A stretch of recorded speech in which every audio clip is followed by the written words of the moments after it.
Welcome to Indiana Sports Beat Radio, presented by Endeavor Hospitality Group and Andy Moore Honda of Bloomington. Know your role and shut your mouth, you jabroni! Fires upfield into the end zone, and it's caught. Jelani Woods, touchdown! ISB! A 43-point night for Tyrese Halliburton. How do you like that, partner? Galloway drives all the way to the hole, throws it up, got it! Indiana's got their first lead of this contest. I mean, that's a goddamn Emmy winner right there. Now, from the Golf Club at Eagle Point Studios, here's your host, Jim Coyle. Hello, everybody. Welcome aboard to another edition of Indiana Sports Beat Radio, coming to you here on this Monday, August 14th. Thanks a lot for being with us. Don't forget Indiana Sports Beat Radio, powered by Andy Moore Honda. Just go to andymorehonda.com to get more to your door and the best in new and used vehicles. And, of course, the family of restaurants of the Wow Food Group in and around the Bloomington area, including great places like the Chop Shop, Southern Stone,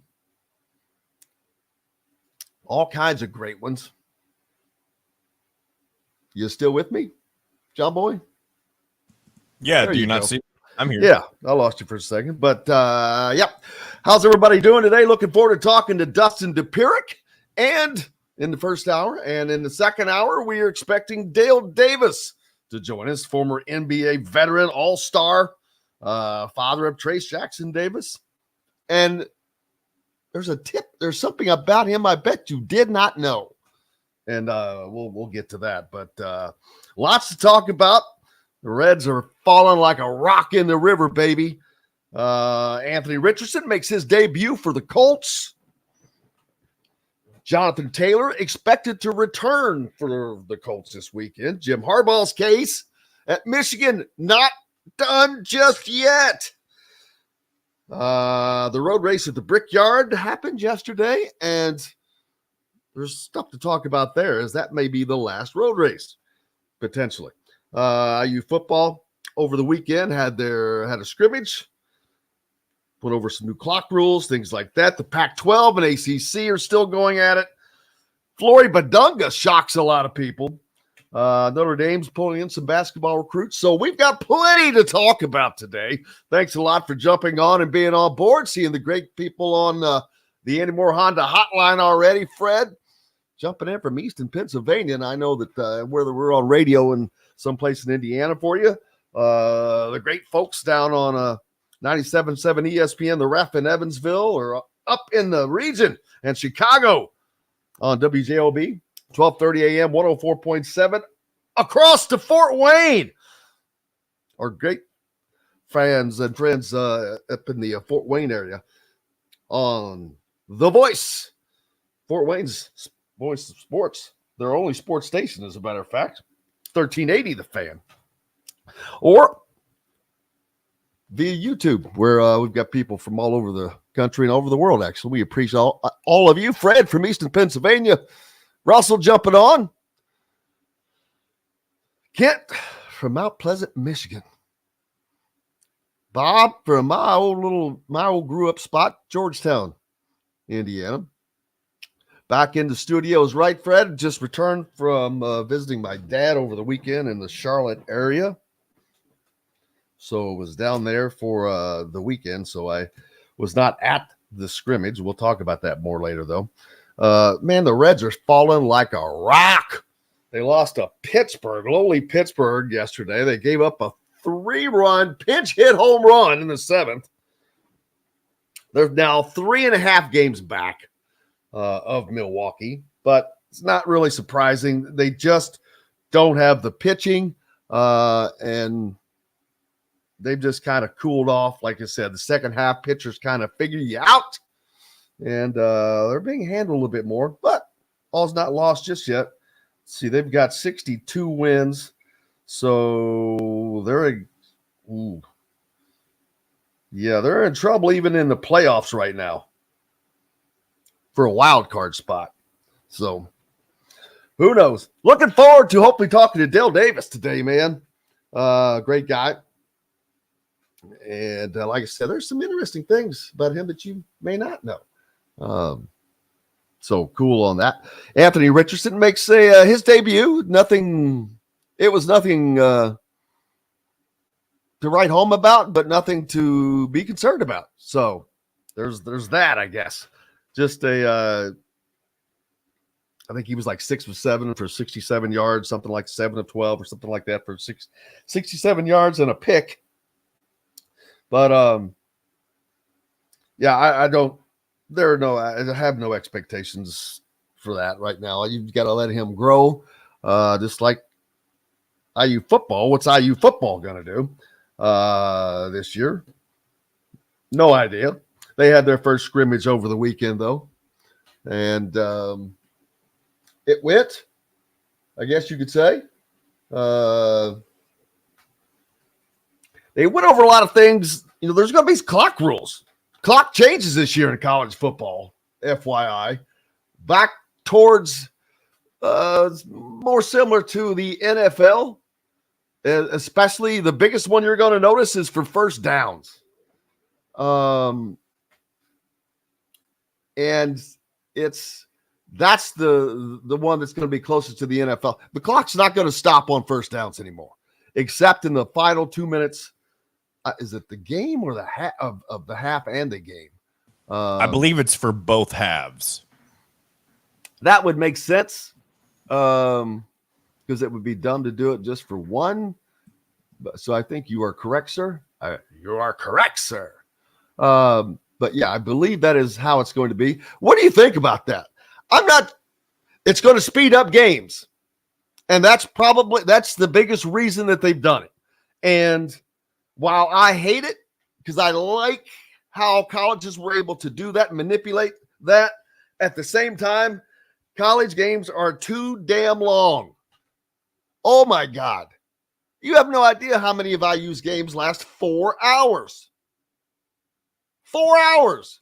That should not be the case. Yeah, I agree. I think that aspect of it is a good idea.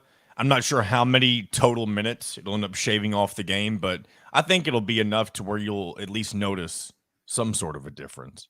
Oh, absolutely. But it's going to affect offense. Now, this should play into a team that plays an up-tempo style. Now, Indiana has not played up-tempo. They've been playing no huddle. Big difference. A no huddle is simply to keep the defense on the field and to try to get an advantage that way. You're not speeding things up. If you notice, they'll stand out there and they'll look to the sideline. Instead of someone bringing the play in and going to the line of scrimmage, getting into a huddle and allowing the defense to sub in and out, they just immediately go back to the line. The play call is signaled in. They check the defense. Oh, don't like that. You look back. New play.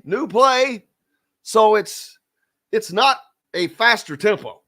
As a matter of fact, it's in essence a slower tempo because you're changing the plays so often.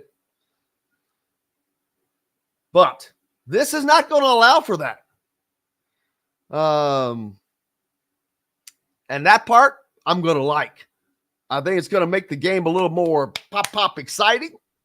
I'm looking forward to it. I think that there are teams that can use this to their advantage because now you're going to have to be forced to become a little bit more of an up-tempo team. And if you can no huddle and up-tempo it, this is something that a team like Indiana has to do. They have to take every advantage that they can get. And keeping a defense on their heels would be the first thing to start with. My point of view for that. Fred points out that TV and radio commercials will need to be increased to pay for the new media dollars going to the Big Ten and other conferences. Well, that happens. I mean, things go up, baby. Of course, but they will go up. They're going to go up because of the product you're going to have now. You're going to have Ohio State and USC playing a regular season game. You're going to have UCLA in the big house. You're going to have Penn State playing at the Rose Bowl or Memorial Stadium in Los Angeles. So, yeah, that's going to go up. Don't worry. The Big Ten has done an incredible job of not only maintaining their conference, but building it. And yes, I hate the West Coast aspect of it, but I'm not going to sit here and bitch and moan about it. It happened. It is what it is. It's there. I'm not changing it. Nothing's going to change it. John jumping off from Southport. Appreciate you, sir. Robert as well.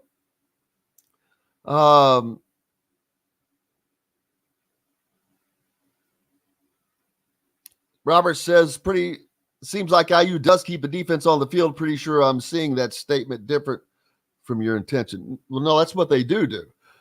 They do keep the defense on the field, but they're not an up-tempo team is what I was saying. They're not calling plays fast, boom, boom, boom, and moving. They're just a no-huddle team. Well, they have been in the past. That's all I was saying. But let's see. What was I just talking about, John? Got off track. Indiana football. We were talking about originally the clock changes, but we may have gone away from that now. Yeah, well, Saturday was the first time that Indiana's players were able to go through a game-like situation with the new clock rules. As I said, starting this season, the clock is functioning more like it does in the NFL, excluding the final 2 minutes of either half. The clock will continue to run after a first down. That means you don't have that extra 10 seconds to call a play, to think about a play, to get yourself together. Boom, get up, either get to the line of scrimmage, get out, or get a penalty. I also heard, and I'm not sure how much you saw of the scrimmage, Jim, but I also heard that the quarterback battle didn't create too much separation this weekend between Sorsby and Jackson. Not surprised by that. I did not. I was out of town visiting my dad, but okay. I'm not surprised by that because, as I've said all along, I believe this is the first time there is actually a quarterback battle at Indiana. I truly believe that. I feel confident that Tom Allen and his staff do not know who is going to start against Ohio State right now. I truly believe that. They're going to give them both the opportunity to grow over the next 2 weeks that they have left. And even then, with it being this close, how secure will 1A be? And I was going to get into this as well. I wouldn't be surprised if against Ohio State, we see both guys get significant numbers of snaps. And I don't agree with doing that necessarily. It depends. It depends if you're getting Tom Allen. It depends on how much production you're getting out of either one of them. You're getting great production out of somebody. Well, you'd be an idiot to stop that. But yeah, no, I agree with you. But if you're getting so, then why not? Especially a game against Ohio State. The likelihood of Indiana winning or even being close in this game is not likely. They are a 4-touchdown underdog. So another reason to play both. Give both the opportunity against a real game-like situation. You're going to – I hate going into games predicting someone's going to lose, but it's pretty safe to predict that Indiana is going to not beat Ohio State. Is that – I'm sorry, John or Robert, I see that now. But I think we would all agree to that, right, John? Oh, yeah. No, I definitely agree. I mean, most people are going to agree to that. You know what? Hey, maybe Indiana shocks the world, and there would nothing be greater and awesome, and we'll be there to cover it. but more than likely they're not going to beat a top 5 team, especially on the first game of the year. So why not give them both an opportunity? We've got a lot coming up, man. Lots to talk about. Dustin Dopirak in his first hour. Dale Davis, former NBA All-Star, in the next hour. Back with more Indiana Sports Beat Radio right after this. We'll be right back to the Golf Club at Eagle Point Studios for more Indiana Sports Beat Radio with Jim Coyle, presented by Endeavor Hospitality Group and Andy Moore Honda of Bloomington. If you're in the market,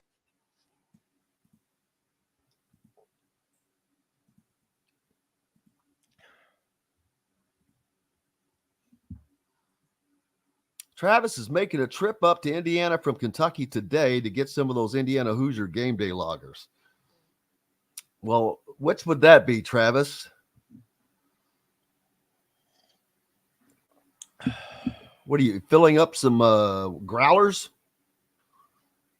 So did the Reds win yesterday? Oh, there was a doubleheader. My bad.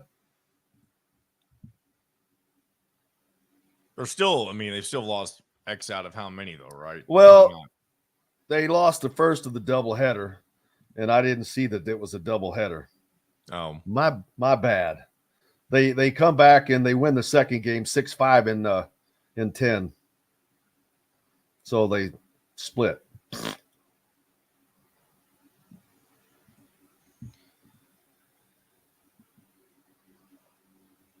So they lose the series to Pittsburgh. They lose a series to another.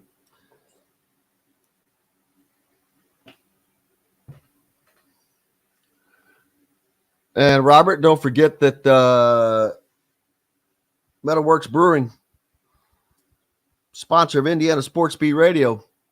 Plenty of great beers located right off the square in Bloomington. I believe that is 6th Street, the northeast side.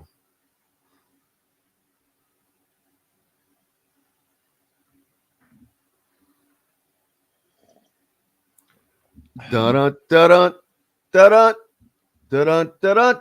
Oh, Flory Badunga to Kansas. really? You didn't see that? No, I didn't. Yeah. What was he the one that we all thought was going to Duke, or is that somebody else? That's him. Wow. But that means Kansas is pulling out the big dollars, daddy. I tell you what, they're getting pretty much whoever they want right now, other than Mackenzie Mbako. Indiana beats Kansas for Mbako, but Kansas. They got Dickinson over Kentucky. They got Badunga over Duke and Michigan and Auburn. So yeah, they're doing pretty solid. All right, and Dickinson might be there next year, depending upon. Yeah, the money that'd be making. something, wouldn't it? All right, here we go. Food and custom metal art. Check out their custom growlers. Metalworks Brewing Company has an updated menu, new brews, and will be offered in all Endeavor Hospitality restaurants. Come taste with Dr. Hops' Brewing. Metalworks Brewing Company. Bring your passion and your thirst. This segment is brought to you by Southern Stone Restaurant.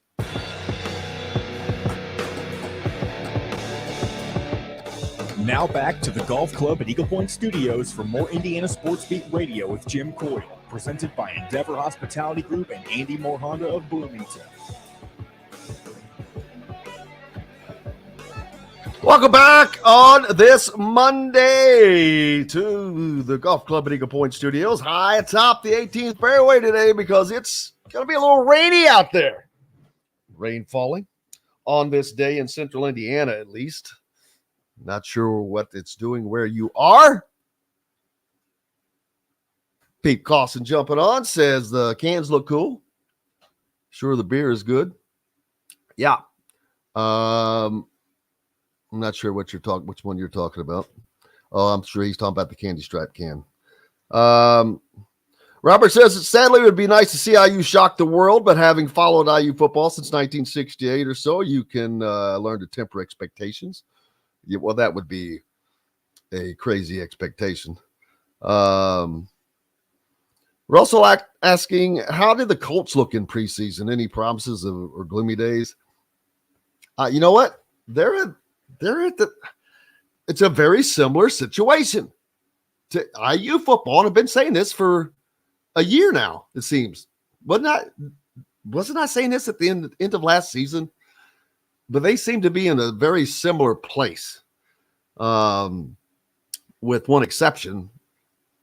They kind of know who their quarterback is, but worst case, they know that they have a backup. So that's a different situation. But I don't think that they've looked anything to write home about. So, I mean, nothing to. I think it's a mid. You should temper your expectations for all of Indiana football, whether it's the Colts or the Hoosiers. Now, what's Purdue going to be like? I don't expect much from them either. Notre Dame is the one we'll have to check on, and we'll look into that. Speaking of Notre Dame basketball, how about Micah Shrewsbury? He's locked up his third recruit for the 2024 season. This one, a top 70 guard forward from Charlotte, Sir Muhammad, who is the son of Nazir Muhammad. Remember him? But Micah Shrewsbury getting it done up in South Bend on the recruiting side. Seemed to be hitting on some things. He's got to make some traction there. He's a great guy. Like I said, born in Jeffersonville, Indiana, grew up in Indianapolis, I think went to Cathedral. He coached under Matt Painter.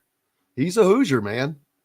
He is a Hoosier. And I keep banging on this, but I love the fact that all of these Indiana teams now are coached by Indiana people. There's no other state that could even come close to that. Indiana, Purdue, Notre Dame, all coached by Indiana-born basketball players. On the men's side, Purdue's and Indiana's women's is the same there. You've got Ball State with Michael Lewis, the guy at Evansville. Let's see. You've got AJ Moye as an assistant up at Valpo, and I'm sure there's from an assistant standpoint just tons of others. But the head coaching, I think that's remarkable and very cool. Let's see. Russell asking, did their coach make good calls? I'm assuming talking about the Colts. Yeah. What's a good call? It's kind of hard to decipher this day and age. Jonathan Taylor expected to return. I wonder what that's going to be like. I mean, in professional sports, it's you see this. Guys complaining, not happy, saying they're leaving, want to trade.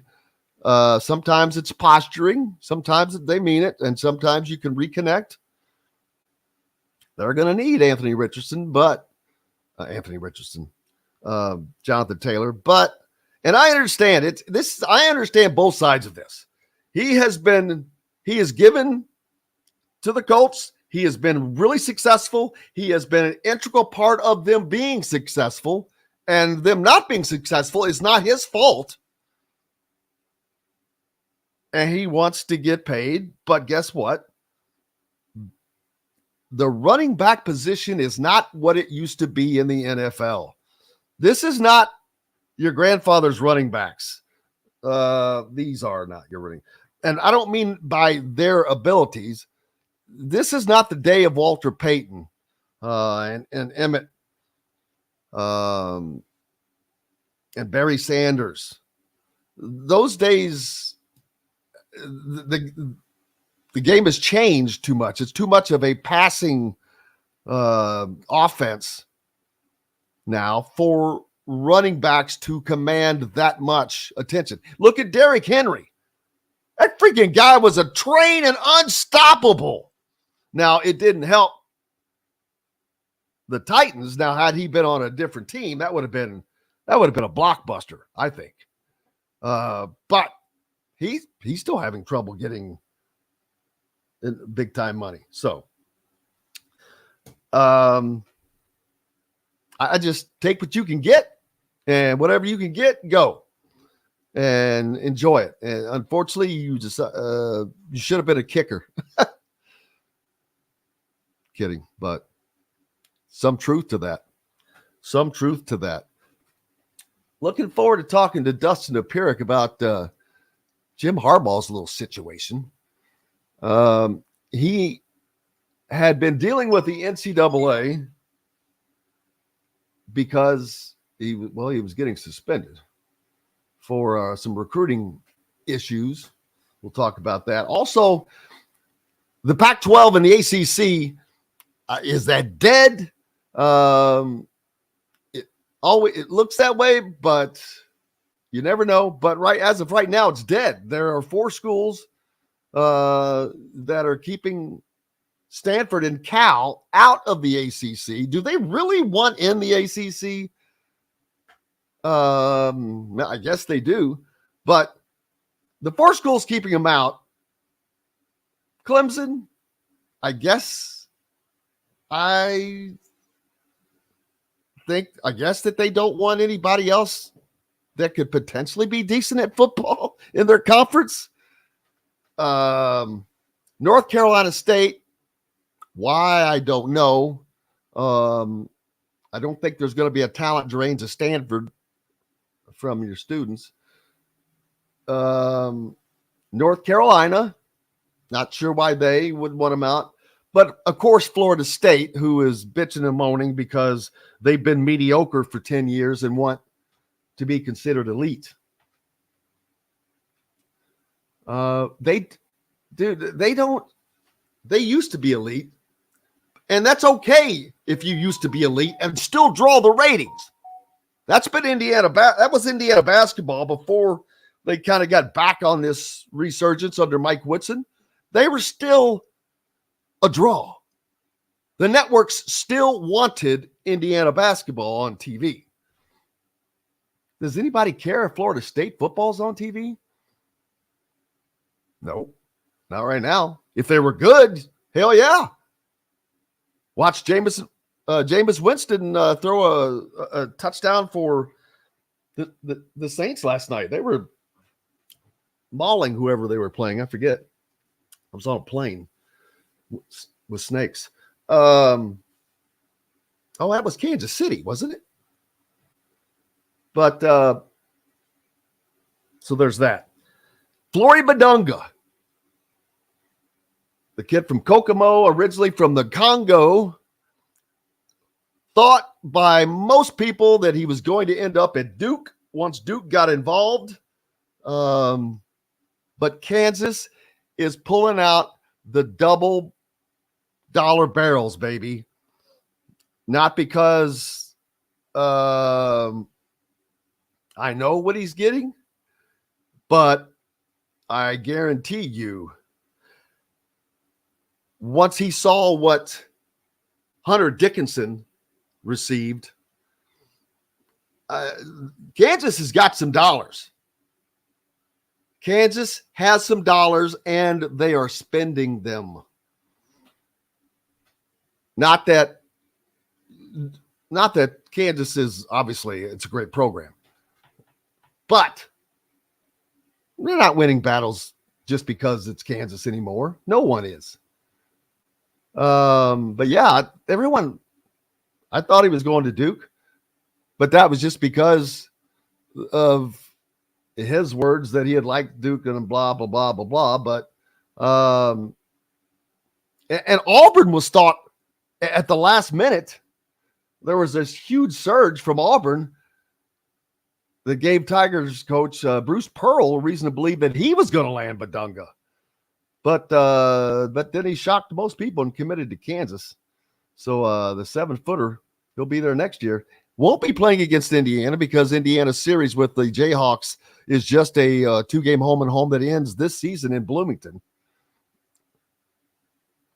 So I do not expect to see Indiana playing Kansas unless it were to be in the NCAA tournament. But it's going to be interesting. So good luck to him. Pac-12 or the Big 12, roll it on, man. The Big 12 is going to be fun to watch again. If you remember last year, I loved watching the Big 12 in football. Man, they were fun. Omaha, Russell says. Kansas gets Flory, but missed on McKenzie Mbako. Yeah. But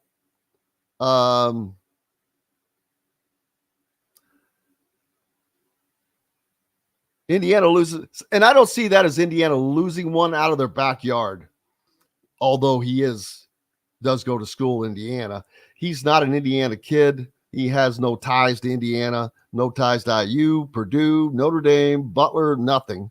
So there's that. Let's see. Oh, Forrest Gray would rather have Derek Queen. Flory Badunga is, hey, I think he's going to be good. He's not a one and done. I do not believe in any stretch of the imagination. He's at least a 2-year player. He's got to get some weight added on. And so, not to say he's not going to contribute as a freshman. He will, but he's not going to start there, I do not believe.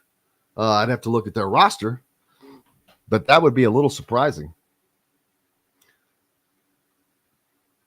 But we'll get to see. It will be very odd because I wonder if he will come to the Indiana-Kansas game this year. John, you have something to say? Oh, no, I was just popping in to let you know it's almost time to break. But I do agree with you. It would be interesting if he showed up. That would not be smart. I mean, that would be dumb. Just because it is in a state where he plays, it's a state school. I don't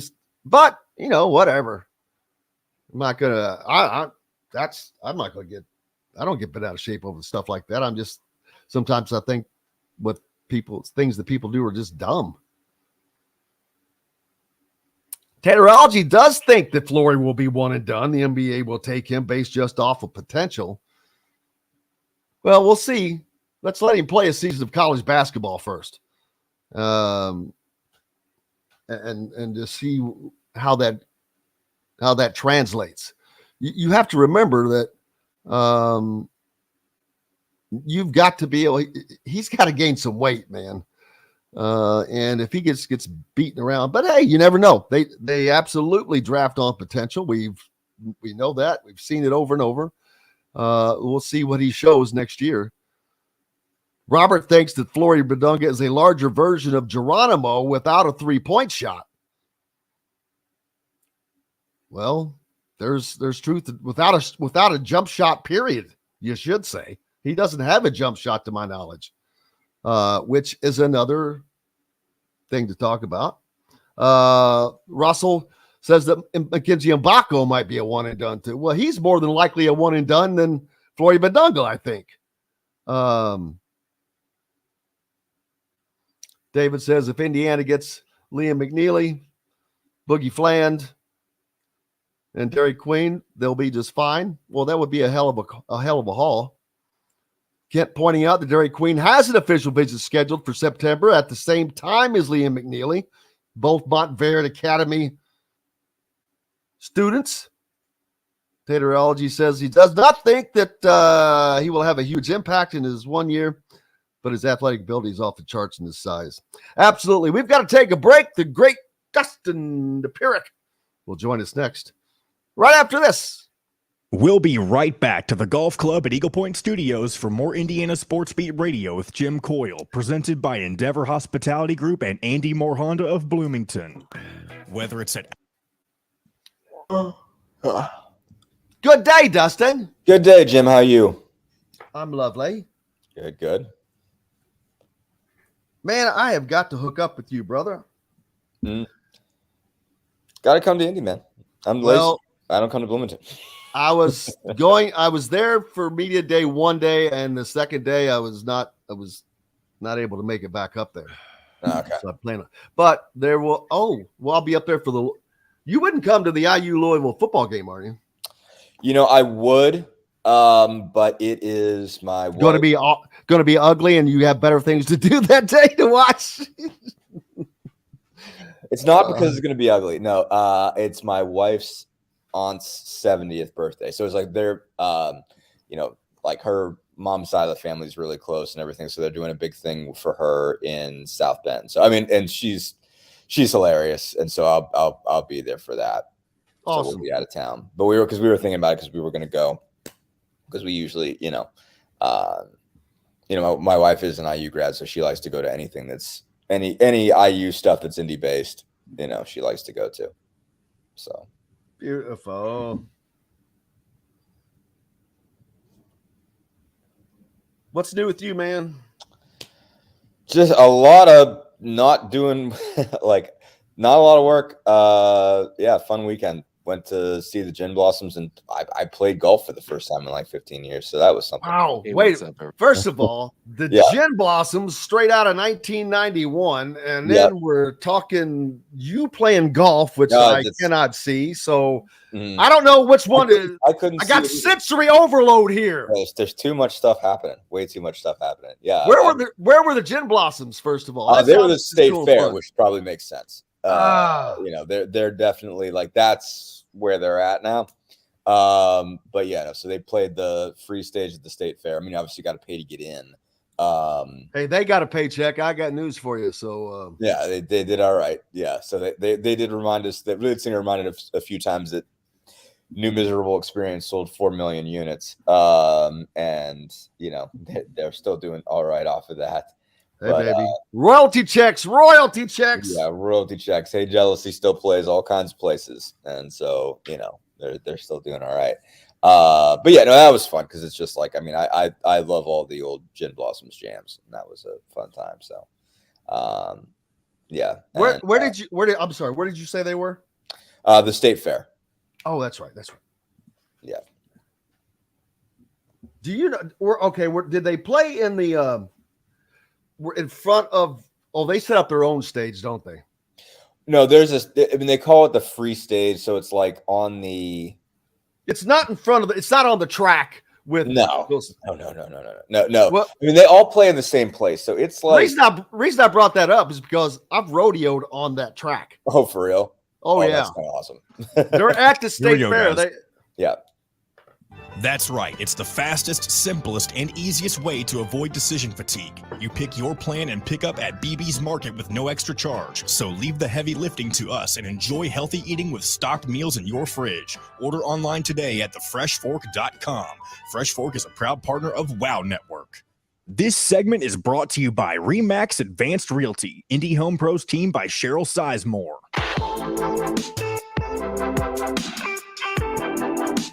Now back to the Golf Club at Eagle Point Studios for more Indiana Sports Beat Radio with Jim Coyle, presented by Endeavor Hospitality Group and Andy Moore Honda of Bloomington.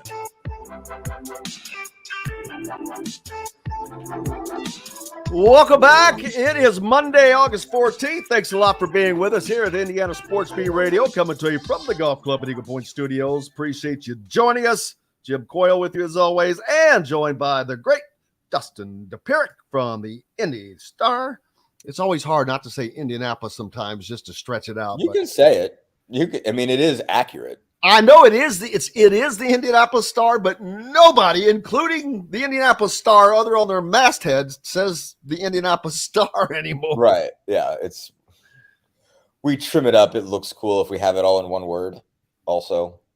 But Oh, absolutely, baby. It is accurately called the Indianapolis Star. So welcome aboard. In the break, talking about Dustin's weekend. Sound like you had a good one, and it did not involve getting out to Home Depot or a Bed Bath & Beyond. No, I did very little actual work, either on my house or regular work. No. Gin Blossoms Friday night at the state fair. So I got to hear about the Gin Blossoms.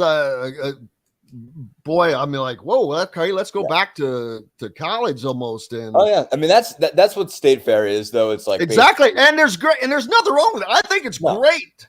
No, I mean it is nostalgia central. Is state fair shows? I mean, because obviously you got to kind of be in that place. You're either a country band or you're a nostalgia act. And so I saw Boys to Men there. I mean, that was just they so outclassed that place. I mean, that was out of hand. You know, like I didn't feel right going to Boys to Men at the State Fair because it was just like, man, you guys are just immensely talented, and there was no reason you guys should be here because they're incredible. I mean, they were getting paid, baby. They were getting paid. Were getting paid, and they get money for that. I get it, but it's still like, man, like I don't feel like you guys are far beyond. Now, Gin Blossoms makes sense because it's like obviously they had 2 hit albums. The last one was about 95, but I mean, Hey Jealousy still hits hard. Found Out About You still hits hard. I mean, they've got like 6 legit hits from like 92 to 95, I guess. Hey, that at least didn't listen to, and that was good times. They're not the Georgia Satellites, baby. I know no Georgia Satellite songs. I know I got a little change in my pocket going jingling. Okay, that one. Yeah, that's right. Okay, I know that one. I know that's their only song, man. Yeah. All right. So the Jim fact Blossom that further along with that. Yeah. And the fact that I know that band's name, even though they have 1 hit, it's funny. Yeah, that's all it takes. All you got to do is have 1 song, you know, and it'll get you pretty far. But no, so that was a good time. Now, and you said you played golf. So I first of all, yeah, this was where did you play golf? It is Sally Shank on the south side. Shanks. So, that's an appropriate name. Yes. So yes. No. So my wife's best friend's nephew was in town, and so her her boyfriend's decided like he played this kid plays. He's 14. He's like, you know, plays in a league in Michigan, you know, where he's from, and it was like, oh, we should take him out and play golf, and like so her boyfriend was like, hey man, you want to play? I'm like, dude, I am terrible. Like I will drag you down. I am the worst person you could have come play this game. I will make this game miserable. Don't, you know, I'm like I said, unless you need a warm body, don't, you know, find anybody else. And it's like, man, we can't find anybody else. You got to be a warm body out there. Where did you get golf clubs? I borrowed his. Yeah. So I mean, like nobody banged us on that. We didn't get in trouble for that. So what was yeah, how was it? As terrible as I thought. I thought I was going to be an atrocity, and I was okay. I mean, I did, you know, I hit a couple, and we were all bad, and we played best ball and stuff, and you know, it was like we weren't overly serious. We were trying to move along. Actually, like Indy's volleyball team had an outing that day, so we're like, hey guys, can you make sure you move along? Like we actually had somebody drive out to us and like say, hey, can you guys try to go catch up with that? Oh, we still weren't. I mean, even then, we were already in the let's move this thing along. You know, like let's not take this too seriously. Let's not take score. You know, like let's make this as easy as we can. You know, drive around, pick your ball up. Let's go to the person who hit the furthest. That kind of thing. So we weren't. I still would have shot well over 100 if we actually, you know, took score. I'd have been an atrocity. But like I hit a couple of drives that looked like I knew what I was doing, at least a little. And I hit a couple nice putts, hit a couple nice fairway shots, you know, but almost killed us. Like I hit a driver like that hit like there was like a log alongside the tee box, hit off that and went backwards and actually went through the carts everybody was at. So kind of, you know, was very lucky that I didn't like give somebody a concussion. So, you know, like had good moments, had, you know, really goofy moments. So it was better than I expected, but I'm still a bad golfer. Like I'm not good at all. Like no one could say I'm good. I'm definitely not good. I wouldn't say I'm bad. I'm this close to mediocre. There you go. You'll take that. Go.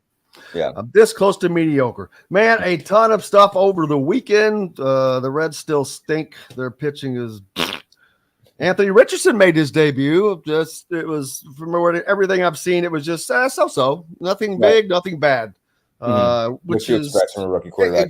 Exactly. If you can get that, you're ahead of the game. Yeah. Because there was nothing bad.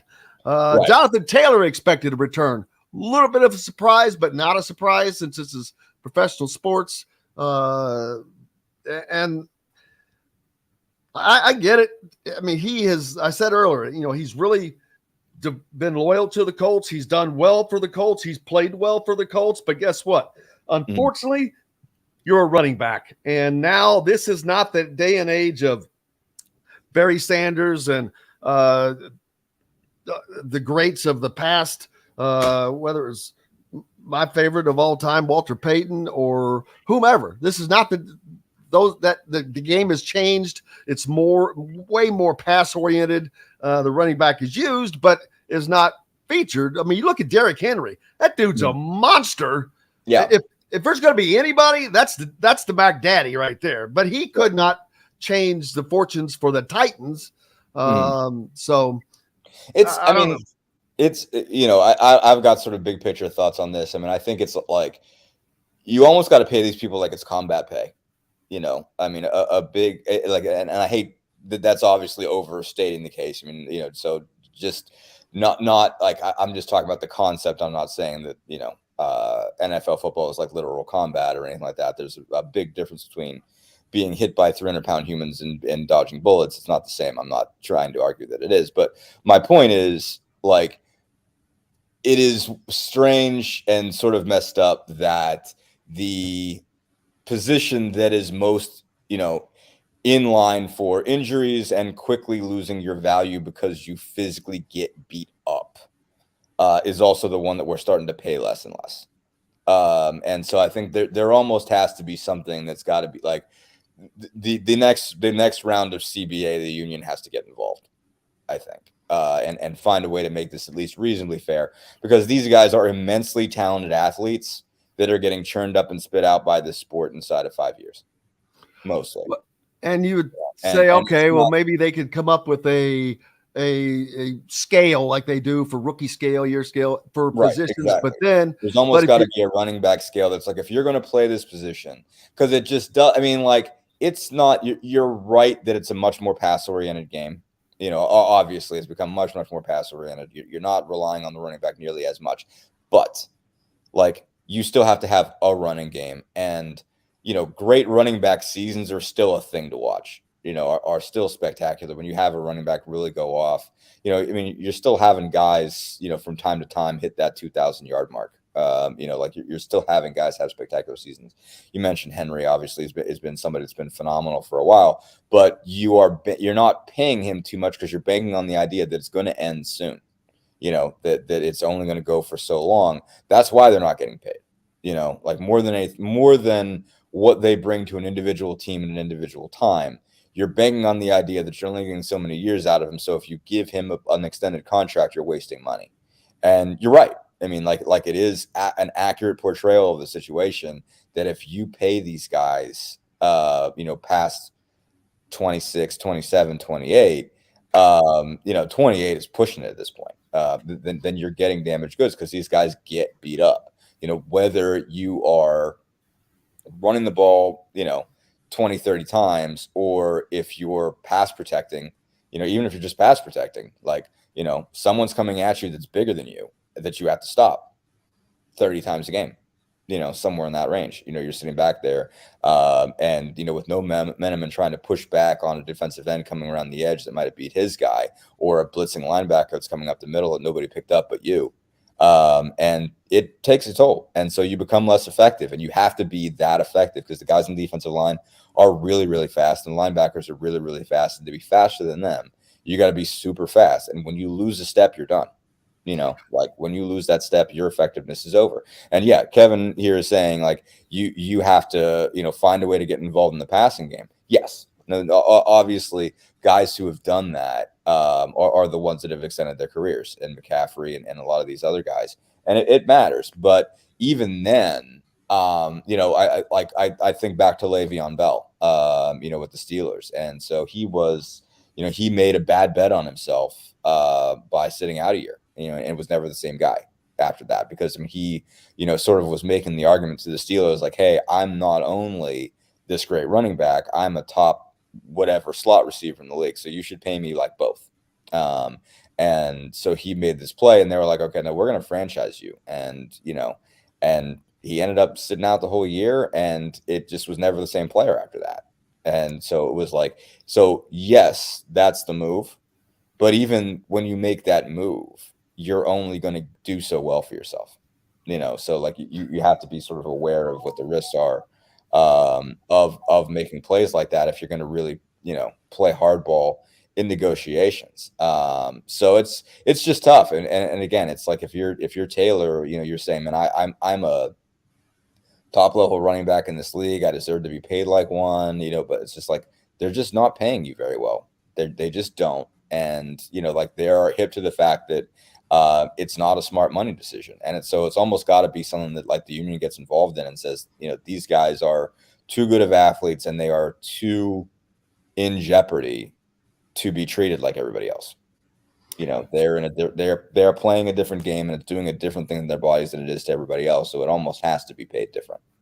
Friend of the show and former IU beat writer, now with now covering the Gators, Kevin Brockway, says the best paid running backs are more versatile, like McCaffrey you mentioned. That's how you need to build value. And Trevor Etienne, whose brother Travis plays for the Jags, was talking about it the other day, making sure he's a versatile guy, which is exactly being part of the passing game, catching. Who was it for San Francisco back in the day? Back in the day. Not way back. Oh, Roger Craig. Roger Craig is who I'm thinking of. Back when the West Coast offense kind of really came to flavor under the 49ers, then but he caught a lot of passes out of that backfield. So that was then. No, you got to be able to line up in the slot. I mean, like you got to be able to motion out and line up in the slot and be able to do that. But again, you can do that. I mean, like I said, Bell did that, like that was what was really special about Bell, so like I said, that's the one year I covered them was 2016. He had a phenomenal year and he was fantastic that season. And he was an interesting cat. It's just like he gets lumped in with Antonio Brown all the time, which isn't fair because Antonio Brown's a crazy person and Le'Veon just made a bet on himself. Like those are two different things. And I'm not going out on a limb too far and saying that about AB. Because he's one of the best players I've ever seen in my whole life, but he's also just around the bend. But Bell was fantastic in the passing game, but again, it's just you only get so much, and as good as a slot receiver as you might be, you're rarely going to be as good as the guys that do it all the time. And not only that, you're probably not going to be as big.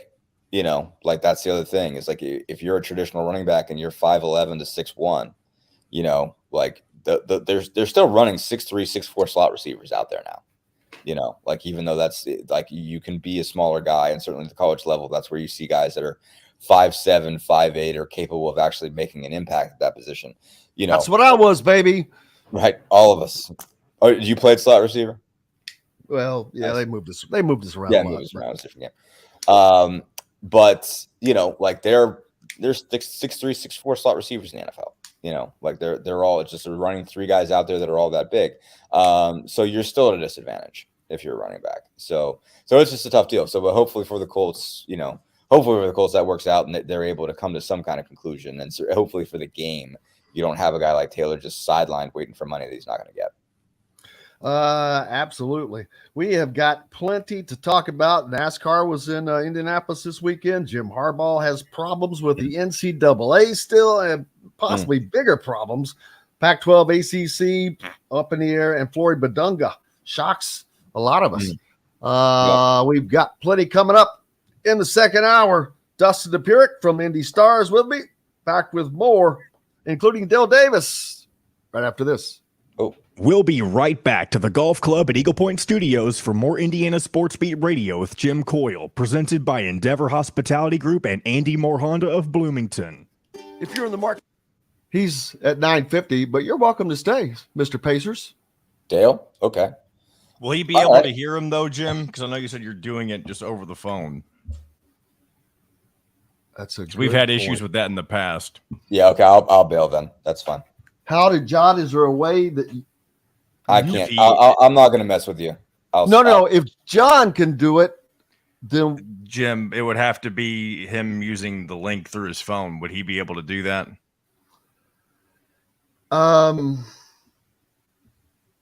So he couldn't hear us through you either. Then correct. We've tried that before as well.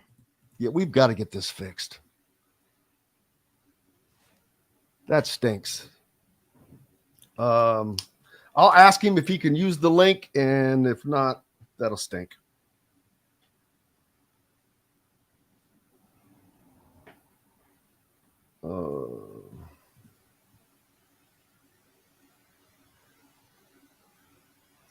Where is the link? Let's see. Go back to my email.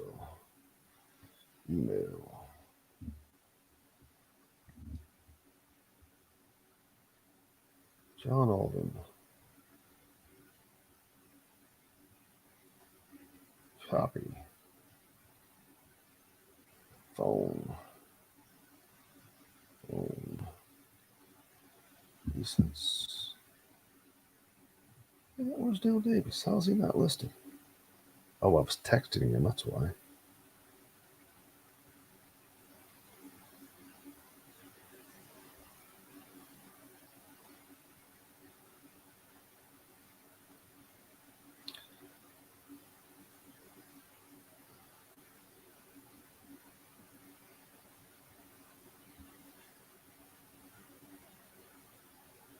Here is the link if you can use it via Wi-Fi.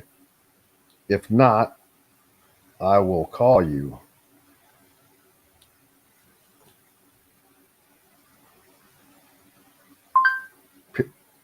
Period.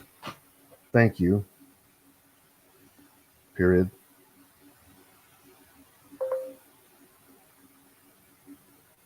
Paste.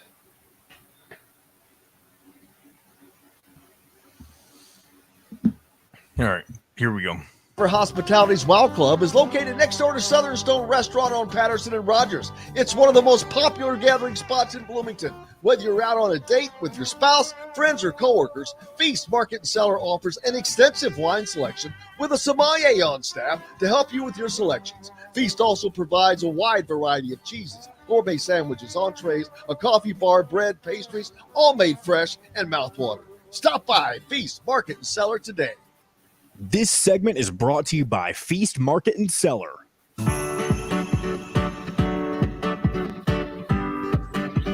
Now back to the Golf Club at Eagle Point Studios for more Indiana Sports Beat Radio with Jim Coyle, presented by Endeavor Hospitality Group and Andy Moore Honda of Bloomington.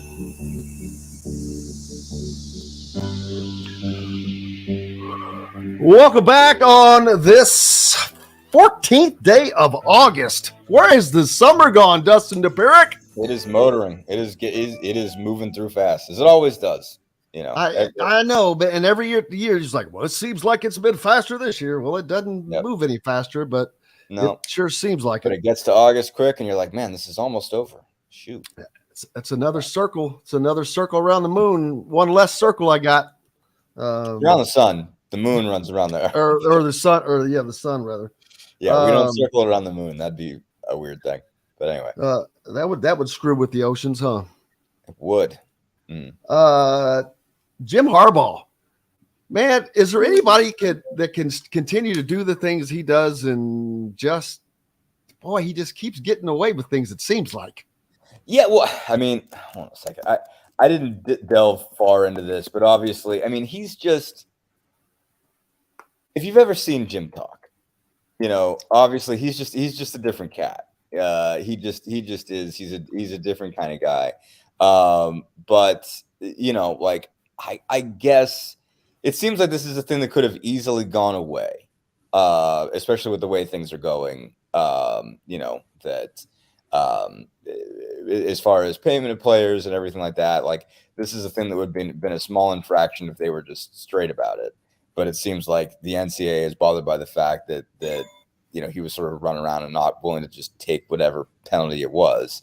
And so it ends up being false statements. And so you have this thing's broken down. So apparently, I'm reading from Yahoo Sports. I hadn't been following this too closely. Well, he was hit with a level 1 for not cooperating with the NCAA. Right.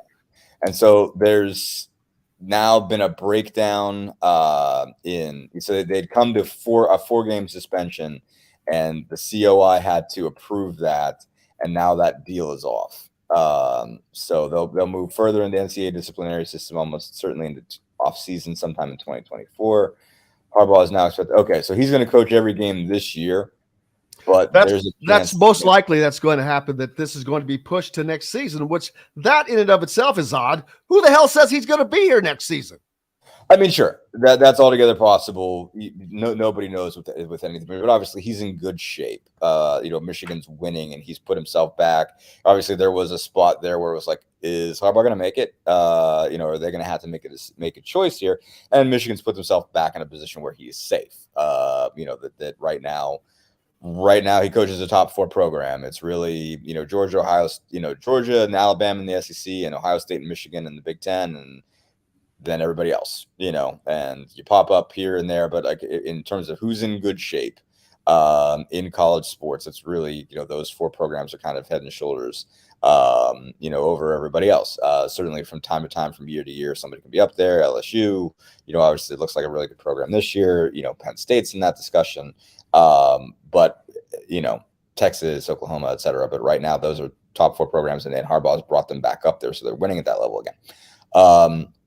So I don't know that he needs to jump ship and go someplace else. I mean, as much as I get guys like this get, sort of wanderlust and whatever, I still think college is better for Harbaugh than the NFL is. I mean, I think, in the NFL, they definitely get exhausted by his shtick. And I think, when you're running guys in 4 or 5 years in college football, like they don't get tired of the Harbaugh thing. So I think this is a better place for him to stay, even if he does get a suspension. But it's pretty wild that this thing could have been really small. It could have been really small. And he's just kind of refused to cooperate with it. Almost, it seems like out of spite. I mean, like I can't say that for certain, but it's almost just like, this is dumb that you're even asking me about this, so I'm not going to tell you. And it's just like, if you just would have told him to be over, like it'd have been nothing. And it's just like, it would have been a small deal, but Zoom calls and inopportune times or whatever, you got in a little bit of trouble, but not a lot. And so it's like, all right, dude, what are you doing? Like, what's the case you're trying to make here? He's being Jim Harbaugh. Big Ten basketball recruiting, Rivals rankings as of right now, a little surprise. First of all, not ranked at all: Washington, Oregon, USC, Maryland, and Indiana. They haven't landed anybody yet, right? Nope. Yes, yeah. They got nada. That's what it comes down to. But the shocker is Rutgers is at the top, but they're also currently ranked number 2 in the country. Which that's a little surprising. Yeah, what do we got here? They've got a 5-star, a 4-star, and a 3-star. Well, that'll do it. That plus it's guys, Oh, absolutely. And they're still in. They still got a shot at Dylan Harper. A really good shot at Dylan Harper. That's what I was wondering. Had he committed yet? If he goes to Rutgers, man, they could move to the number 1 Sure. No, they're gonna class in the country. Mm-hmm. Yeah, I mean, Rutgers could have the number 1 basketball recruiting class in the United States. What the hell's going on with the world? I mean, Pikel's done a heck of a job, man. He has. He really has. I mean, that team has been like, there was just, the Athletic did all kind of, realignment stuff, obviously that just happened to be, fortuitous because there was more realignment, but kind of looked back at, everybody who got picked up over the years and sort of the payoff from it. And on one level, especially on a football level, Rutgers hasn't really brought a lot. What Rutgers has brought is the New York City TV market, and whether people were actually watching Rutgers or not, it doesn't matter, because like what happened was those became, local subscriptions. So the Big Ten Network got more money and the Big Ten got more money. And regardless of whether Rutgers is actually good at sports or not, doesn't matter. But Rutgers basketball is way better, I think, than people would have expected. They're solid. They are solid. They have been a tough out for years. Pikel's been terrific. You do not want to play at the rack. I mean, it is a tough, miserable experience. They make it brutal on you, and they have. And they're obviously not one of the best teams in the league. They just missed getting in the tournament this year, but they are a brutal out. They are a team that nobody wants to play because they make it nasty on you. And so, Pikel's put himself in good position. Obviously, helps that a guy like Harper, has ties. His older brother played there. and puts them at least in position. And I think there are other guys that have probably committed in part because they can see Dylan going there and, them getting be a part of something, different, new and special at Rutgers, that's not normal. So, yeah, I mean, they got to, they could certainly get him. I mean, like I haven't been following basketball recruiting nearly as closely, but I really should, because these are obviously the guys that are going to be first round picks next year. And so if they get Dylan, man, that is a game changer. Oh, it absolutely. I don't know where that would put them in, because that would be a year later in Big Ten play, because we're talking about freshmen still, but the expectations are going to continue to rise for Rutgers. And there's been a lot of talk about Rutgers. We saw a piece not too long ago that Rutgers was the worst expansion move in the history of expansion. Yeah, that's the same one I read. Probably the same one I read in Athletic. And so I'm like, yeah, I get it, but I don't know. It wasn't for them. It doesn't do anything for the Big Ten. Again, it does. It the does New York market for the Big Ten. It's New York market. We're judging it on what does this athletic program bring from a wins and loss, championships, whatever perspective. Did it bring that much? No. But what it did was brought the New York City TV market, and that has a lot to do with why the Big Ten is where it is. It didn't matter at all if they were good at any sports. All that mattered, and it doesn't even matter that people in New York. People in New York City, does people in New York City really care about Rutgers? Is Rutgers, where is Rutgers on the list of things people care about? If they ever get good, that doesn't matter either. But if they ever get good, they will, I think, because there's probably a ton of Rutgers grads working over New York. Yeah, it's New Jersey's team. It is New Jersey's team. Piscataway. Yeah, so I mean, I've got a good friend in New Jersey, Mike Barber, covers Virginia for the Richmond Times-Dispatch. He's a Rutgers guy, so I'm like, there's a bunch of Rutgers guys in the media, a bunch of guys from New Jersey go across the river playing, to live in the city and everything like that, or they stay in Hoboken and they take the train in, all things that happen. So it's not like you can't find any Rutgers fans in New York. You actually absolutely can, but it doesn't matter. That was the whole thing, and that's how it was explained at the time. Because at the time you're like, what? It's Rutgers to New York. It's not the top 5 on anybody's mind. But the issue is there are graduates from every school in the country in New York. All that mattered is that the Big Ten network had to be classified as local, having local interest in New York, and that changes the subscription fees. All you had to do was have a school in the market, and New York, all the New York subscription fees were, you could put the Big Ten network on everybody's cable once that's in market. That's what mattered. That's the whole thing. It didn't matter if they're good at one single sport.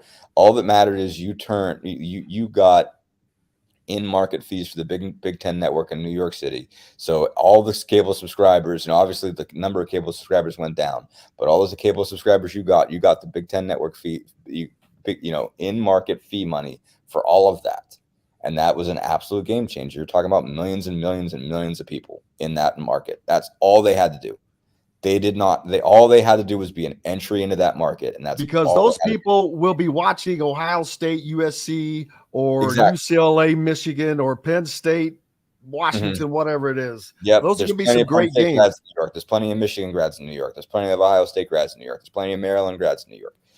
All that mattered is you had to get that in here and be something that was in market, and you drew a ton of cash out of it. And it's just that was the only thing that mattered about that edition. And so as you could draw it up for whatever you want to talk about, whatever sports, it mattered because they, they got you in that market. That's all they had to do. It's they could not even play sports.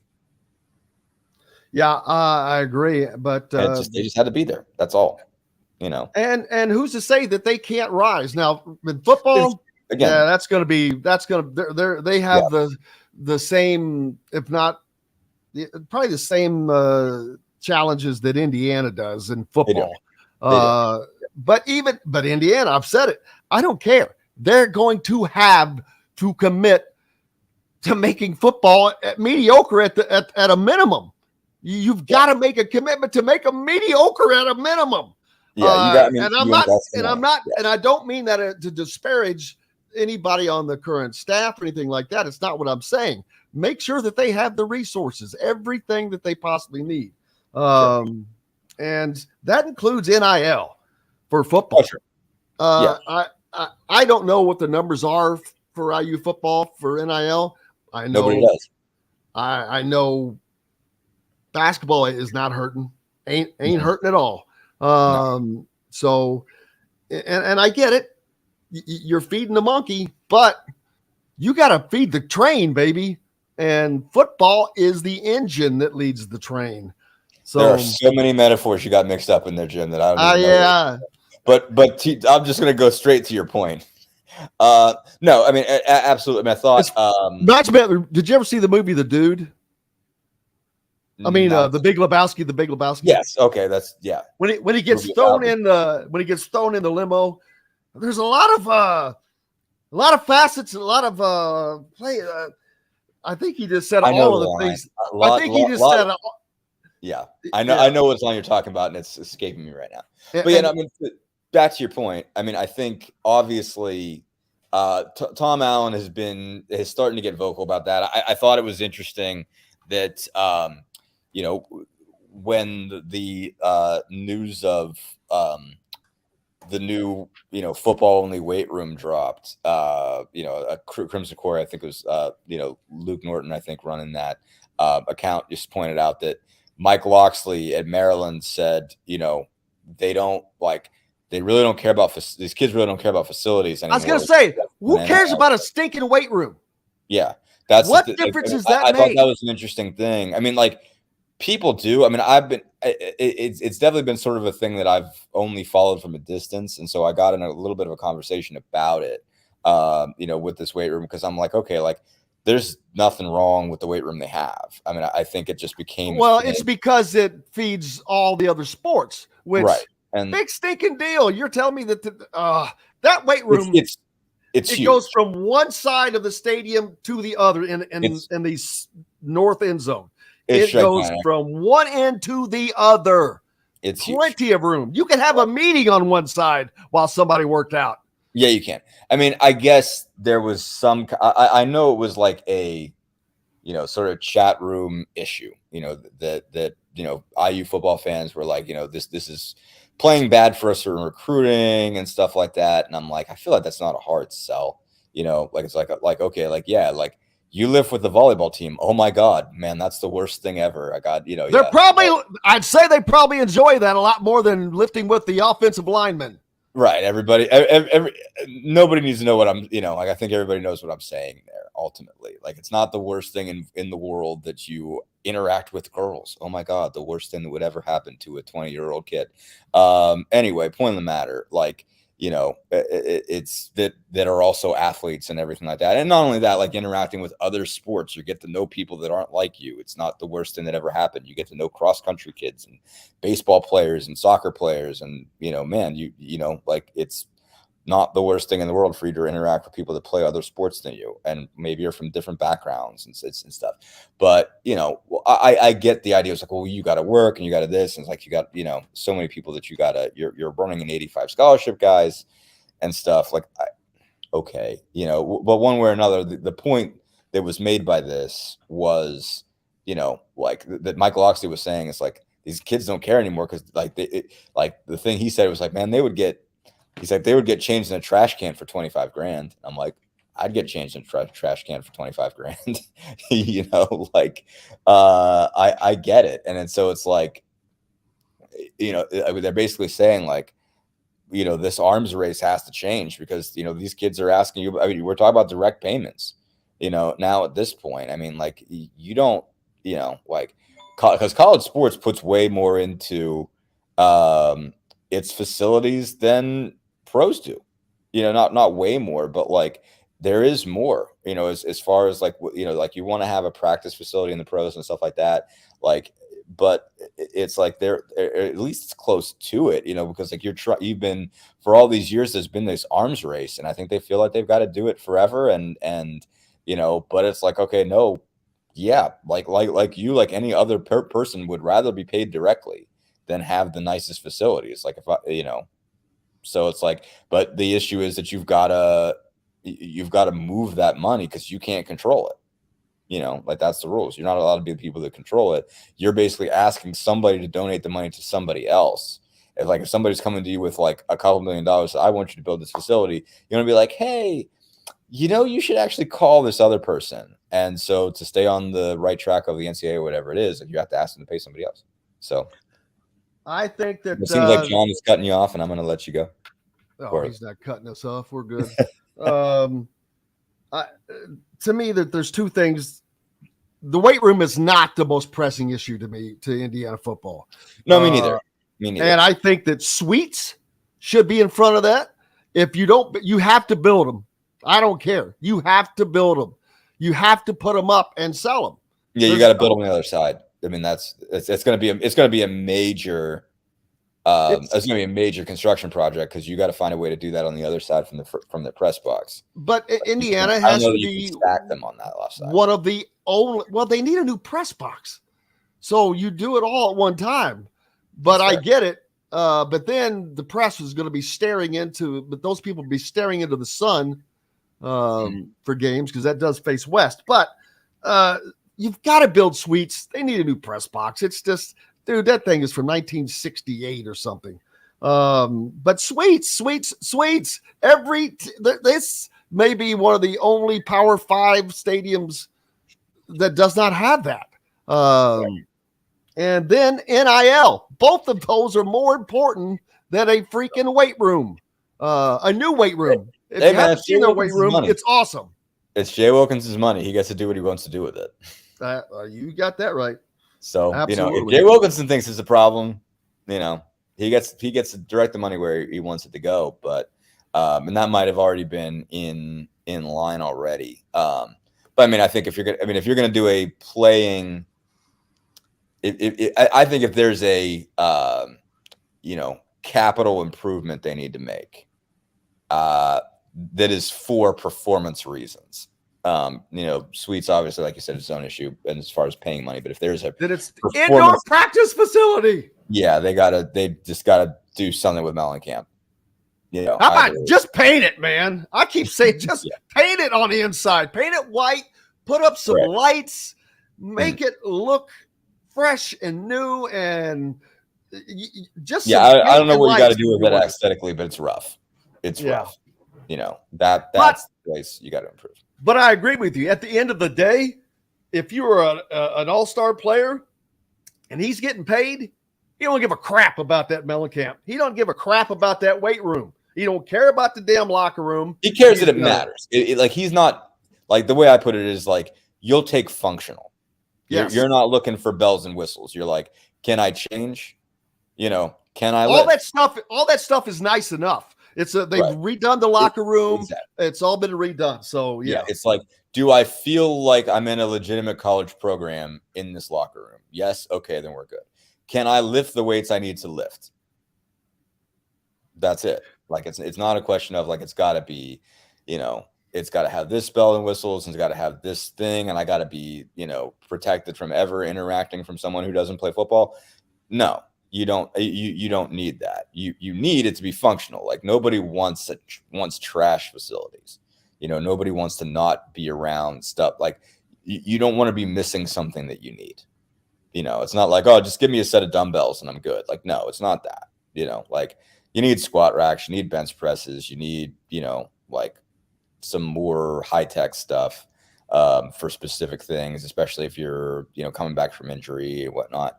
You need legit training facilities or coaches coaching wherever. Have to buy out an offensive lineman's salary, things like that. That's ridiculous. That's an issue. But I mean, the speed training and the strength training, those are good things. Those have been smart investments. What's up next for you, my friend? Schedule this week should pop. And you're starting to see it leak.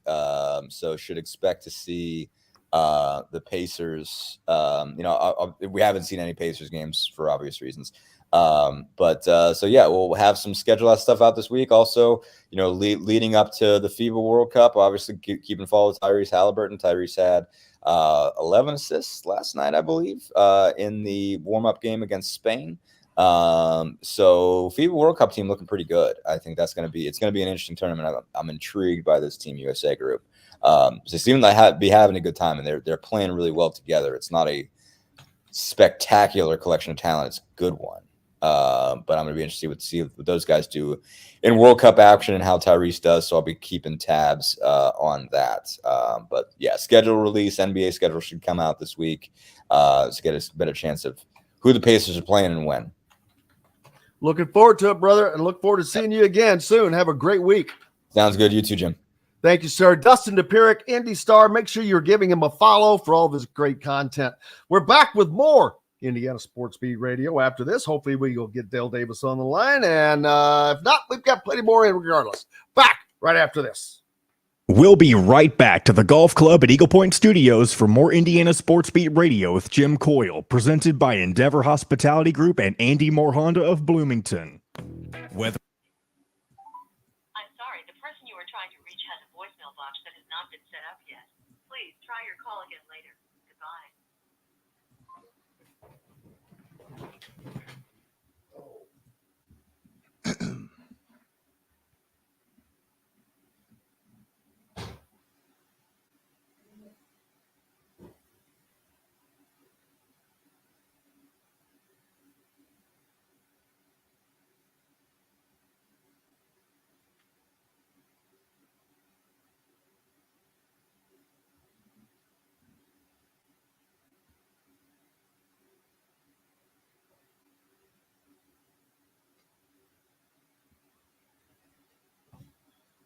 Oh, man.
Oh, the suites are not for the kids.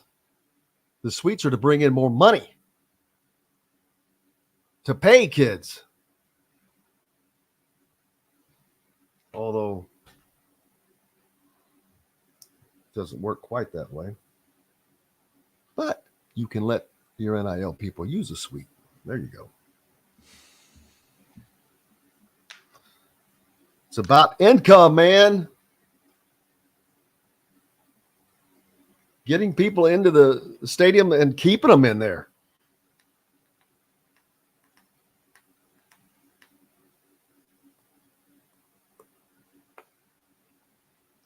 How much time we got? 35. All right, I'm gonna try him one more time. It's going straight to voicemail. I'm sorry, the person you were trying to reach has a voicemail box. Yeah. All right. Here we go. By their guests with an exceptional dining experience. With weekly specials, quick, attentive service, Southern Stone Restaurant provides delicious 5-star comfort food with a Southern charm at 2-star prices. Southern Stone Restaurant is part of Endeavor Hospitality's Wow Club. This segment is brought to you by Courtroom Sports Grill in Bedford.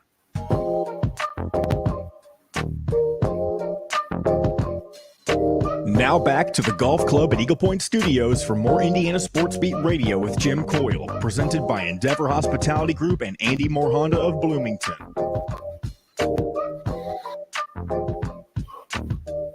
It is Monday, August 14th. Welcome back to the Golf Club at Eagle Point Studios from high atop the 18th fairway. Jim Coyle with you.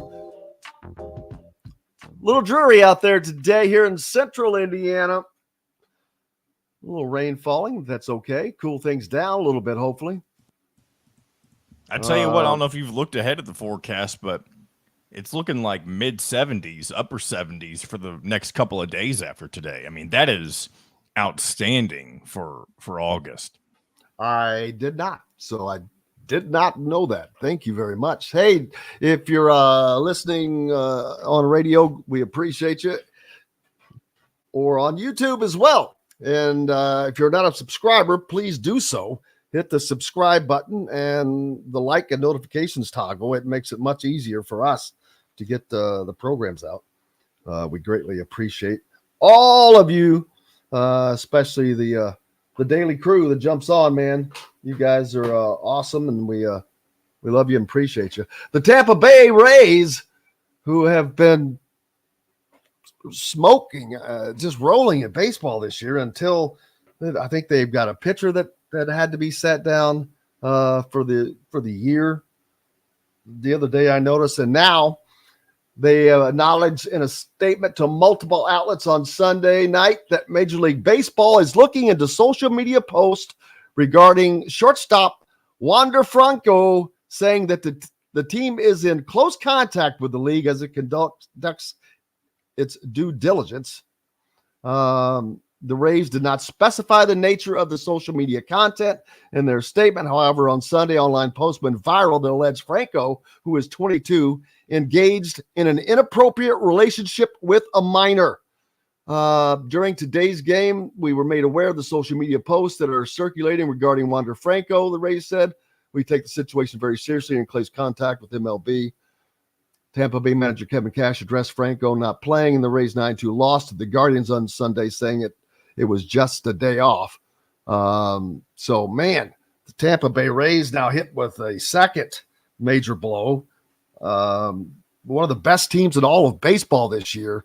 They actually were the best team for the first half for a while, but the Atlanta Braves have just been steamrolling people along the way. But Tampa Bay still holding tight, leading the American League East, which is the toughest division in all of baseball, by the way. I'm sorry. They are in second, 3 games back now. Baltimore, forgot about that's nothing. Baltimore surged.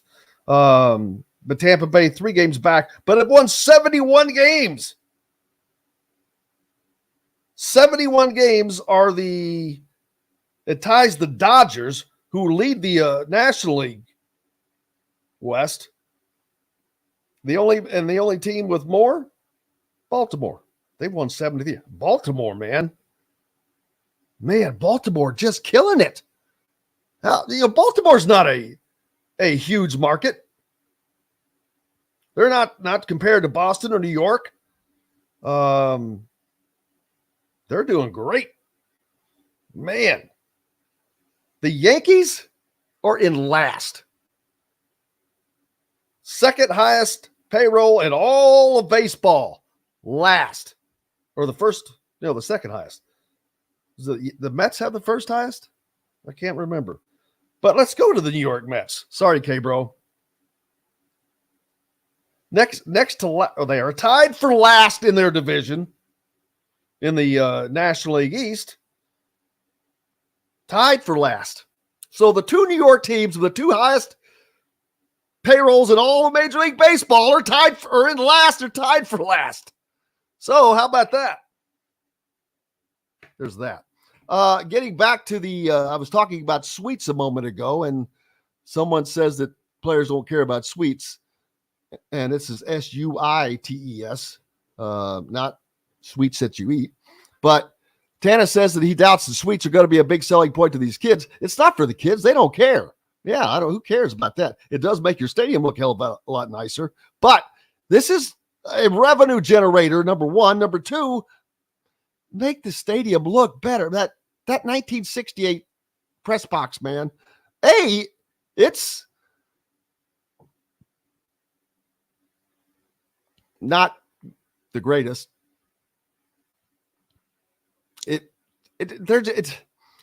They've got to make a commitment to football. And what does that mean completely? I'm not sure. I mean, there's a lot of information that would have to be known from behind the scenes, but there has to be a conscious effort by Indiana, and I'm not saying that there is not at the moment because I don't know that, but there has to be a conscious effort by Indiana to push their NIL, their two NIL collectives, the Hoosiers for Good and Hoosiers Connect, the official NIL collectives for Indiana. They have got to push them towards equality for football.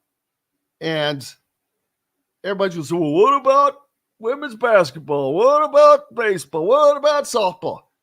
I'm sorry, but I don't care about sports that are not revenue generators. Those sports can handle their own things there. You owe it to yourself, to the school, to the students, to the state, to the conference to make a commitment to what is the worst program in the history of Division I football by losses. So let's see it. What does that mean? Yeah, I don't, like I said, I think that they've got to push the NIL collectives to, which that's difficult. I get it, because Indiana fans are basketball fans, because basketball is a sport in the state of Indiana, and I get that, and they've had tons and tons of success.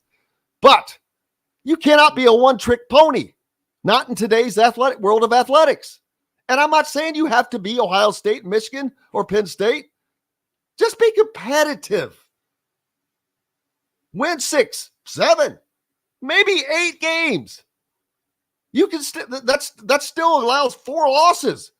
If you play Ohio State or USC or Penn State, you've got room.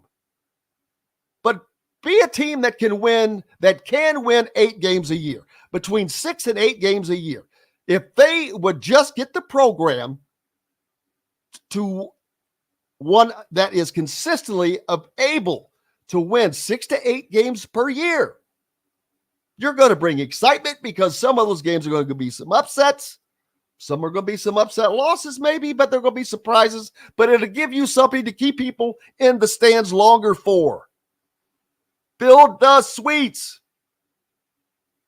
That's my soapbox rant for the day.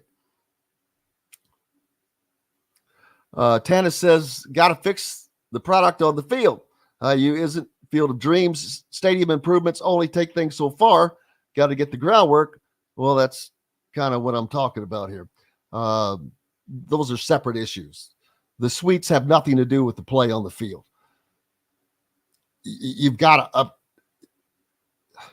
to get into the 20th century here, much less the 21st with this. Again, weight room.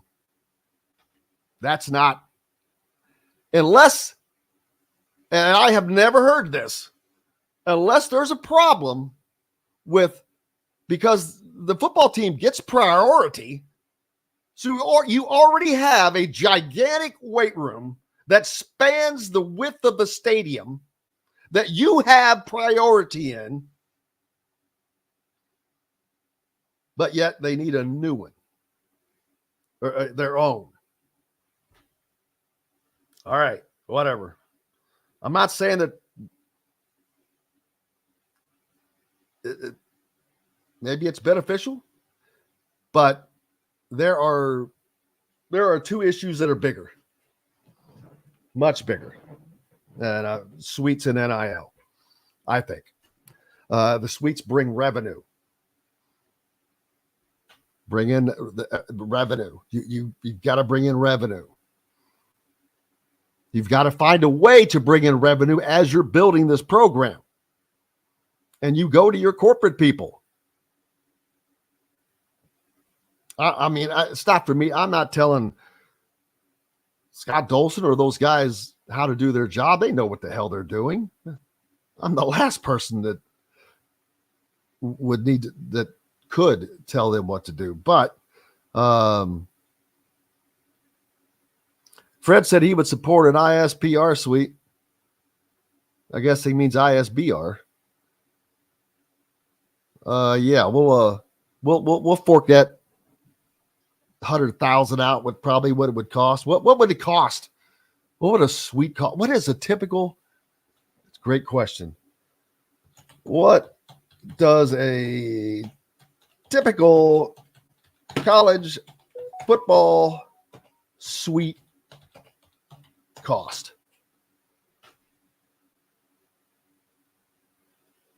The cost of football suites can vary depending on the type of event. Yada, yada, yeah. We all know that. $5,000 to $25,000 for regular season college football suites at professional stadiums. $20,000 to $120,000 for championship events such as collegiate football. $35,000 to $75,000 for bowl suites, but so it says 5 to 20. That 5 is that's not accurate. It costs a lot of money. Man, I'm trying to. How much is that's a good. Well, this is not giving me the information I'm looking for, but it costs a lot of money. You first of all, you have to pay for the suite, and these are going to be corporate. These are all corporate entities, but you can get a lot more of them. They are so limited in the current press box that they have. I mean, they have some suites on one of the floors, I believe. Or maybe it's 2 of them. But imagine most, you call them press boxes, but it's not, the press box is the least of what they really are. But they span from end to end in most stadiums. Illinois, Purdue. Purdue built suites, but I believe that happened before the new practice facility. That's how far Purdue is ahead. And they're finalizing redoing their football field right now, but their suites have been up for a while. Illinois had them up for a while. Then they built Purdue built the state-of-the-art practice facility.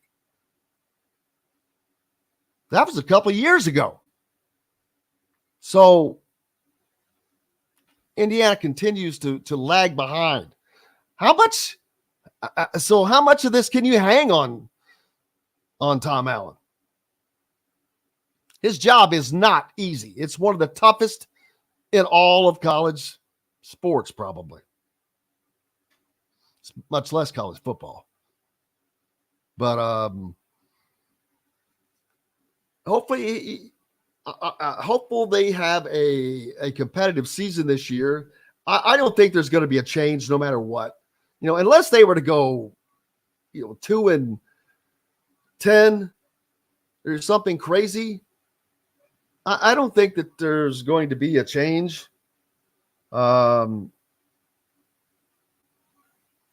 It will give Tom Allen next year would give him at least a full season of a schedule not playing in the Big Ten East. So I think he's going to get that opportunity. Like I said, as long as things just don't fall off the rails this year. So let's hope not. We've got to take a break. We've got lots more Indiana Sports Beat Radio coming up for you right here. Back with it right after this. We'll be right back to the golf club at Eagle Point Studios for more Indiana Sports Beat Radio with Jim Coyle, presented by Endeavor Hospitality Group and Andy Moore Honda of Bloomington. If you're in the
go.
All right.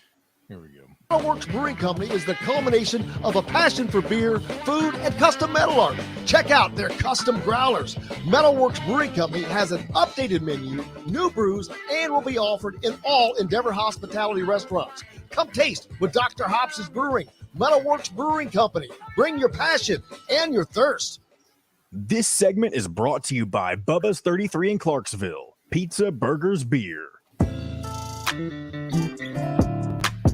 Now back to the golf club at Eagle Point Studios for more Indiana Sports Beat Radio with Jim Coyle, presented by Endeavor Hospitality Group and Andy Moore Honda of Bloomington.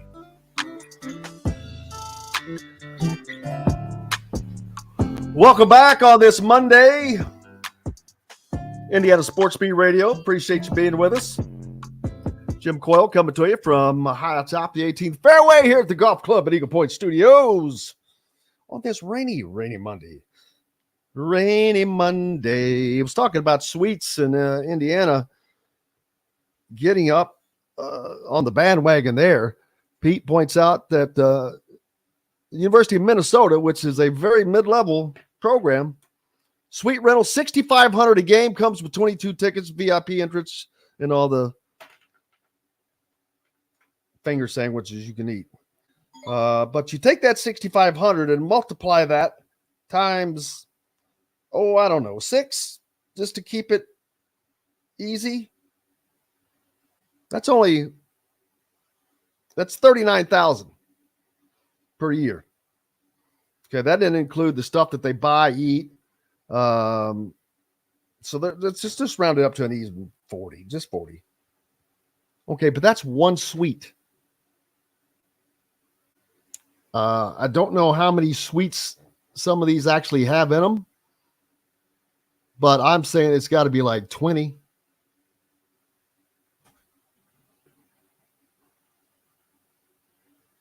So, or maybe 30. I don't know.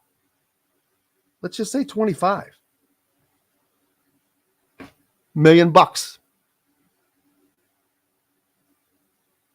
Now,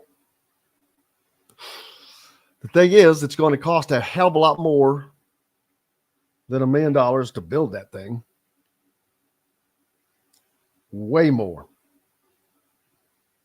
But I also think these are a little bit more expensive. But what can Indiana get? So anyway, that's my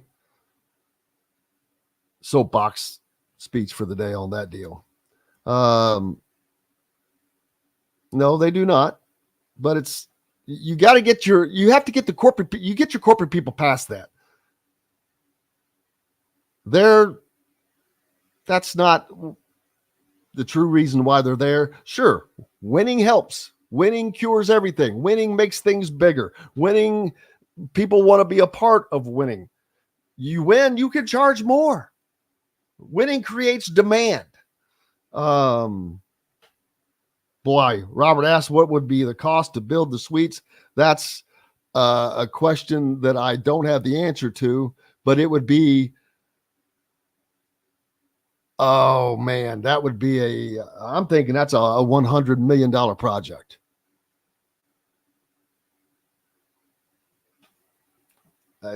I really, I'm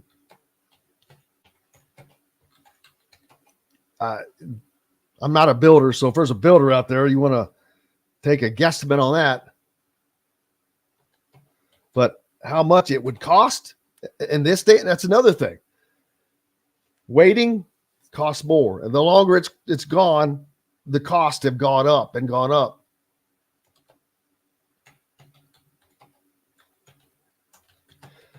I wonder if I can find an estimate from who's built one since.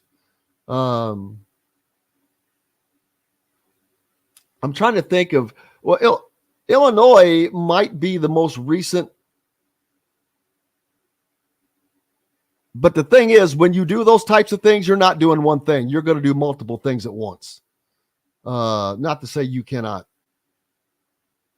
separate that. You can. But that's something we'll have to look into tomorrow, or I'll look into later. But yeah, I wonder what Illinois' cost when they did theirs. Or Purdue. Like Purdue has put money in their football program. Brand new, gorgeous facility. One facility. Indoor practice, the weight room, the whole deal. And Indiana is again doing this in pieces. So are they going to build a separate weight room for everybody else someplace else? And this is just going to become theirs? Or is another press or another weight room going to be built someplace? And where would that be built?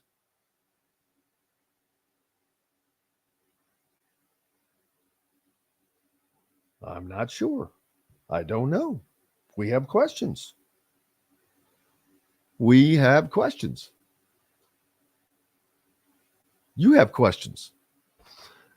Minnesota has 63 suites at $6,000 a game, people. That's Minnesota. Minnesota, eh? Yeah, David says suites all along at the top of the student section would be great seats. With one exception, you would be looking into the sun every 3:30 game is going to be, boy, it'll be warmer in the winter, but you're going to get blinded by the sun. So do you want the sun? You do not want the sun.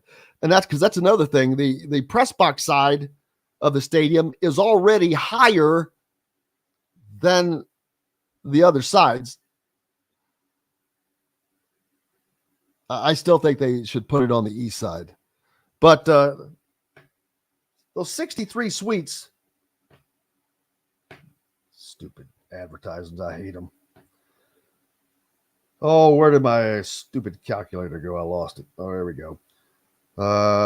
Clear 63 times what? 6,000. That's 378,000 per game they're making just on the suites. And then now you multiply that by the 6 home games you get. That's $2.268 million a year on that. Now, so, but the longer you wait, the more it's going to cost. Do they care about, but does Indiana now care about $2.2 million a year with the money they're going to be getting from the Big Ten? I don't know. Regardless, they need a new press box. It doesn't matter. They desperately need a new press box. So we'll see how that goes. What are your thoughts?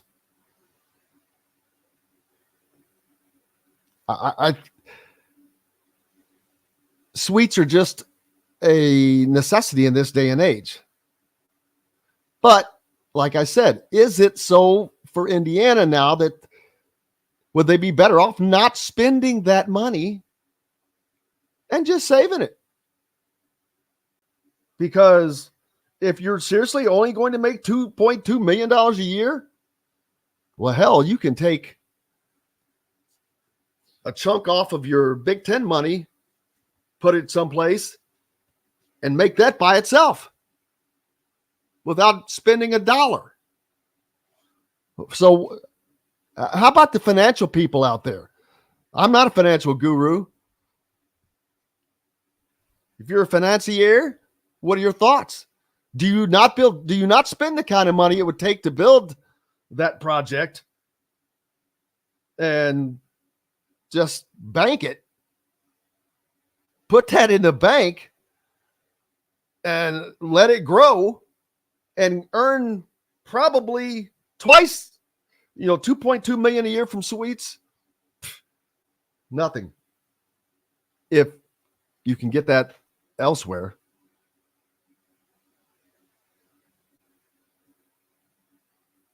Robert asking, has IU football ever sold out at home? Multiple times.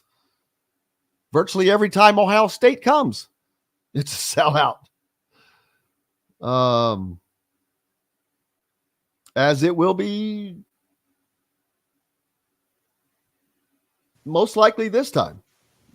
I think it will, even though, because even when Indiana's not been good, they usually have a good home crowd for game one. And they did last year against Illinois. It only holds 50. Yeah, but there was a lot of optimism. But the thing as well, though, is the fact that even with a season like that, coming off of the 2-10, they were able to do it. And plus, you have Ohio State coming in, as you mentioned. I think the first game, if it's not sold out, I'll be shocked. Well, Ohio State travels extraordinarily well because they get over 100,000 people to their own home games. So all they need to do is bring 25,000 people, and that thing will sell out. Memorial Stadium only holds just over 50, so that's why it easily sells out. It's an easy drive from Columbus, man. Zip right over. Especially, and that's even become easier with I-69. So yeah, I would be very, very shocked if it's not sold out. And we always say it's the great media day photo opportunity because everyone's wearing red and they take the picture from overhead. So there you go. And the game's on CBS, as K-Bro points out. CBS, the first Big Ten game. It will be the first Big Ten game on CBS since 1906, I believe. 1 minute. That's a joke, but it has been a while. K-Bro, Miss Senior Brother, we need to get you on here. Look forward to it. It's been a great day. Should have had Cabro on today. Love to talk to him about Pete Alonso. He's not happy, is he? Dustin Dopirak, as always, he's outstanding. Looking forward to tomorrow. Who's on board tomorrow? We've got Mike DeCourcy, Chronic Hoosier, and Michael Nizelak, I believe is how I figured out how to pronounce his name. Michael Nizelak from the Bloomington Herald-Times. Cannot thank you, all those guys, and John, the producer, for keeping us between the white lines. Most importantly, thanks to you guys. Without you, we have no reason to be here. That's right. I was a CBS Gopher. You got that right, K-Bro. Man, you got a good memory. Until tomorrow, I'm Jim Coyle. I will see you on the radio. Thanks for listening to Indiana Sports Beat Radio. Be sure to subscribe to our YouTube page for more clips and team coverage of Indiana basketball, football, and more. You can also find full episodes and tons of other content on thehoosier.com. We'll see you next time for another edition of Indiana Sports Beat Radio.